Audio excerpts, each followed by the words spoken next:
I should put a little makeup. I'm discussing the fade away the shake-up. Why'd you leave the keys up on the table? So, how's it going? Yeah, been a bit, right?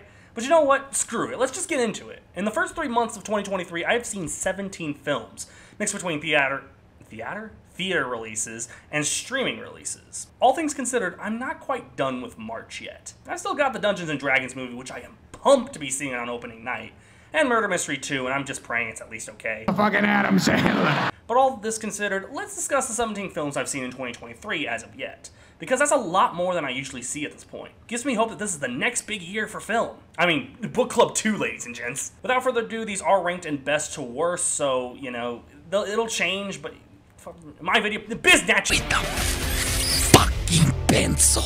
Let's just start with the film I've most recently seen, John Wick Chapter 4. Here's the thing about John Wick. Every time I think to myself, okay, this series obviously needs to end now while it's ahead, they always pull another sequel that truly does everything right. It expands on the world and characters, the action scenes are bigger, and John Wick gets cooler, though I think that's just because of Keanu Reeves. And Chapter 4 is no exception. Unironically, this might be the best movie I've seen so far. Now, that could and ultimately will change, but all due seriousness, John Wick 4 is a way better film than it needs to be. So many details, an amazing feel for action and suspense, and once again, John Wick's opposer is amazing. Donnie Yen really brings something to the table. As I've mentioned, a highlight has to be the action scenes. I saw this on opening night, so there was a pretty stacked auditorium, and I could just hear everyone shout "ooh" at a really cool fight scene. There's a twist with Donnie Yen's character that in any other film would be contrived or stupid, but here, it's kind of badass. Keanu is great, and I know he said that he'll keep doing these until we're tired of him or whatever, but I like that unlike someone along the lines of Johnny Depp from Pirates of the Caribbean, Reeves seems to never get tired of these films. 4 films in over the span of nearly a decade, and he's still really enjoying these. I will say, if I had anything bad to say about it, it kind of is a nitpick, but let me explain. The other villain in this movie is played by Alexander Skarsgård? Oops, I put the wrong guy. I'm pretty sure it's Bill Skarsgård I'm thinking of. Are they even related? The other villain in this movie is played by Bill Skarsgård, and I'm not gonna say he's like bad because he's boring or bland. Oh, by the way, I get it. I was wrong on Jack Horner. I rewatched the film. He's great, alright? I wonder what that thumb that he sticks in those pies tastes like. I mean, back to Skarsgård, it's not that he's bad or anything, because he is really great. He plays it up really great. It's just he's not really in it very long. I mean, he's in it, don't get me wrong. He's got a few good scenes, but every time we cut back to him, I had to remind myself, oh, he was in this?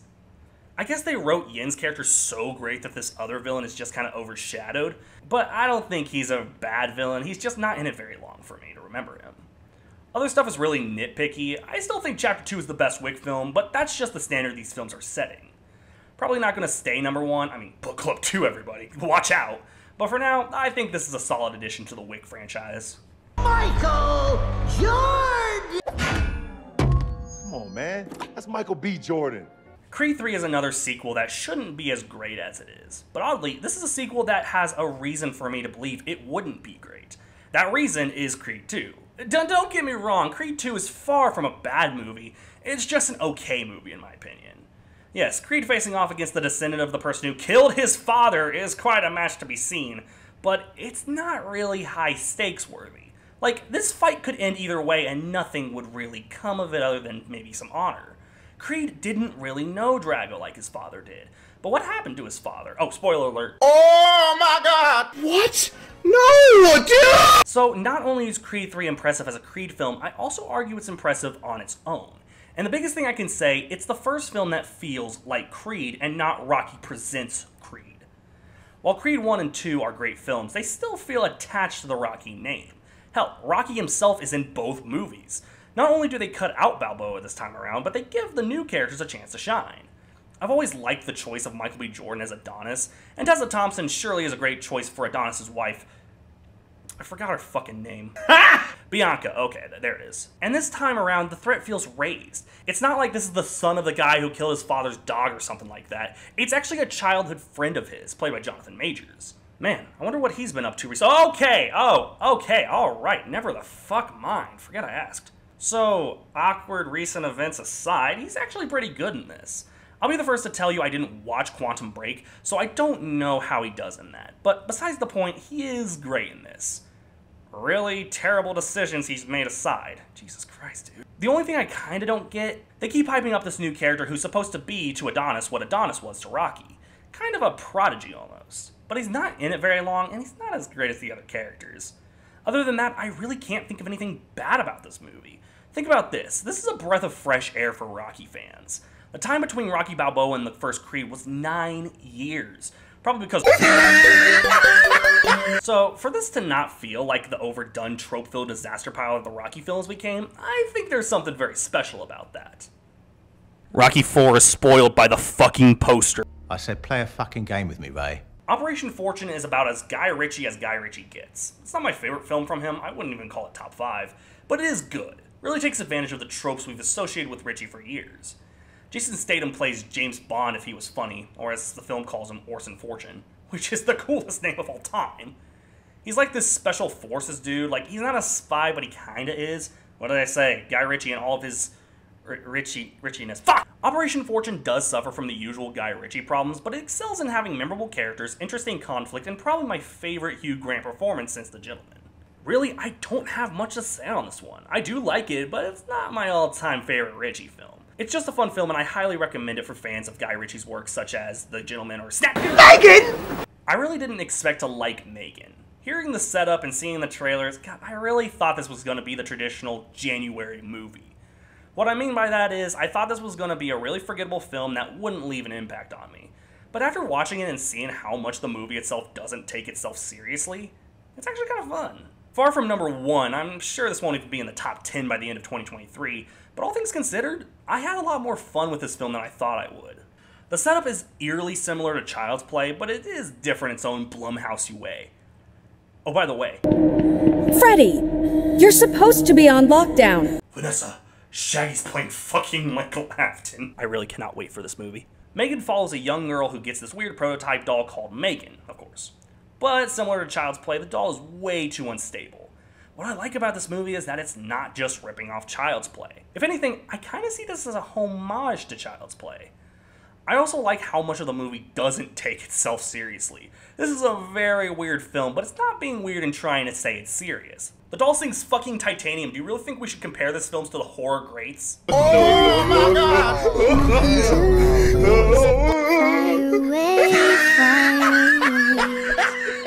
I guess my biggest issue, amongst smaller nitpicks, the girl herself is not very interesting. Megan is so uncanny she's interesting. The girl is just boring. I get it, child actor, not supposed to be comparing her to Megan McCallum, whatever the fuck. I just wish she left as much of an impact as the doll's fucking dancing. This is amazing. I just threw a truck at a dragon. I love my life. Shazam 2 is in my top 5, but I really doubt it's gonna stay there. As the year goes on, I end up moving films up and down depending on if they hold up, and I can tell this movie won't hold up. This is more recency bias speaking, but I kind of found this film good, but it could have been better. The first film is clearly superior, but this isn't bad. The humor is still there, Zachary Levi is still great as Shazam, and even the new Shazams are great. The villain is so cookie-cutter revenge villain that even Helen Mirren and Lucy fucking Liu couldn't save their terrible writing. Also, it is strange that Helen Mirren agreed to do a comic book movie. I thought she was only good at not being good in the Fast and Furious movies. It's all about family! Oh, I get it. While it still retains its usual sense of humor, what it fails at is giving us a good story or any new good characters. But the characters from the first film are still likable. In fact, one of my biggest complaints from the first Shazam is that the foster parents are a bit annoying. Here, they're a lot funnier. The best thing I can say is while I don't think this will stay in my top 5, it's an okay film that really needed some tweaking. But who cares? Fucking Peacemaker. what a twist! M. Night Shyamalan is an interesting director. The Sixth Sense, The Signs, Unbreakable, Dogwater the movie. And who can forget The Happening? What? No! Everyone forgot about The Happening. Somewhere in between, I would put Knock at the Cabin. While not a fantastic film that changes a lot, it's certainly better than most of his more recent films. The twist is okay, but as we've seen with most of Shyamalan's work, even if a twist is okay, that makes the twist a masterpiece compared to water allergen aliens. This movie was so fucking stupid. It's weird because I kinda thought it was gonna be just a standard bad Shyamalan movie, but it surprisingly goes the extra mile when it really didn't need to. And that is very interesting to me. Again, Shyamalan has way better films. I'd even argue something like The Visit was just a little better. I mean, The Visit itself is not a very good film, but God, this dude's filmography just makes me angry. So yeah, definitely better than it needed to be, and for a Shyamalan film, especially considering this was the film before it, This movie was so fucking stupid. that's saying something. This was actually the first movie I saw in 2023. Yeah, I went to a Regal mystery movie in January, saw it was rated PG-13, and thought, man, am I gonna be one of the first people to see Ant-Man and the Wasp: Quantumania? Thank God it was missing. This is coming from someone who hasn't seen Quantumania. I'm waiting for it to come on Disney+.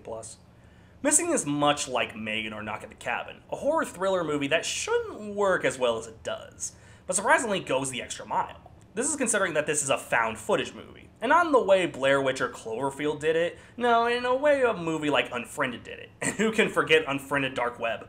That's my mom.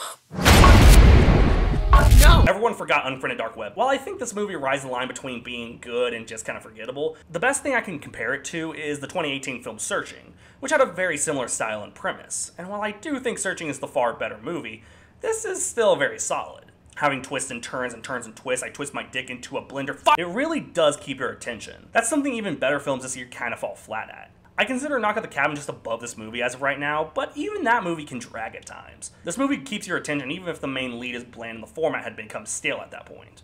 Really, I see this movie either really moving up or, if anything, staying where it is on the list. It's not the best movie I've seen this year, and I predict it won't ever be the best movie I've seen this year, but it's good enough to keep you really invested. Kids, put on the video of the man. Tom Hanks carries every movie he's in. A Man Called Otto is fun. Not an amazing film, but considering it came out in January, the same month as movies like Megan, I think this is a definitely serviceable film. It's one of those films you really can't say much about because it's generally just an overall good film. Problems are just the issues I usually have with these movies. The fact that Hanks is a grump, yeah, about as believable as Chris Pratt as Mario. Please don't suck. The family annoys him for no reason. Yeah, usually I'd find that a downgrade for the film, but surprisingly it's handled well. So while not a movie that changes anything drastically, I can't say I hated A Man Called Otto. It's way too fun to be hated. Okay, now we're moving into I really don't give a shit territory. Plain is an action thriller that stars Gerard Butler because of fucking course it does. This movie plays everything pretty safe. Like, I've seen way better movies like this that take more risks. But like I said, this and the next 3 movies on this list are just movies I'm not really emotional about either way. Gerard Butler is just okay, the other characters are just okay. This film just doesn't really take any chances. But you know what? It's not bad, it's just average. The story is average, characters are average. It's about as average as it gets. Well, I wish the best of luck to the director. Let's see what movie he's working on next.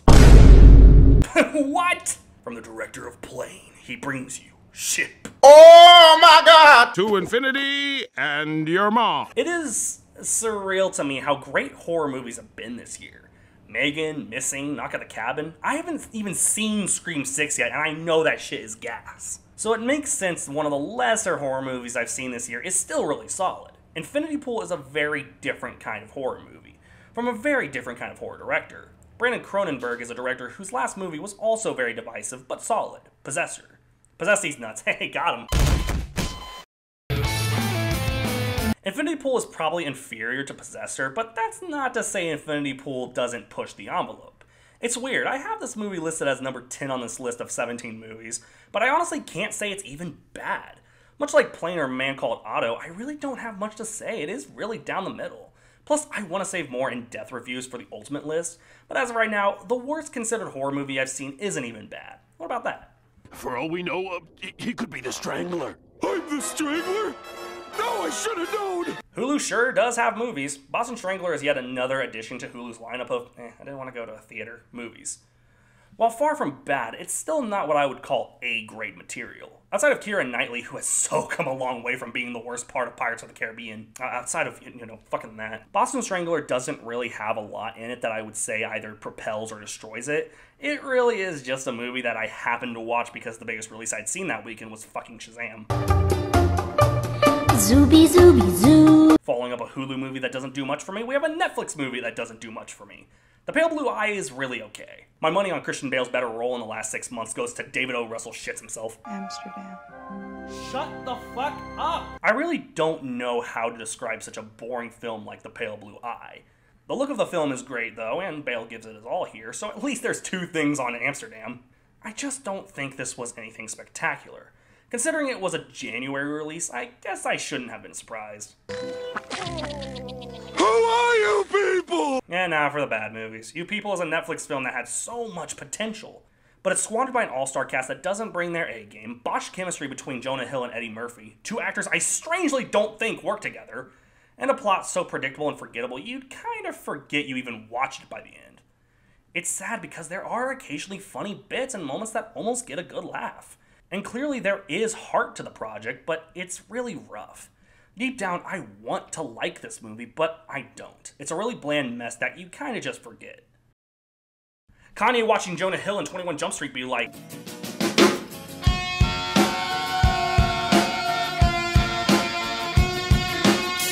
Magic. Magic Mike 3, the end.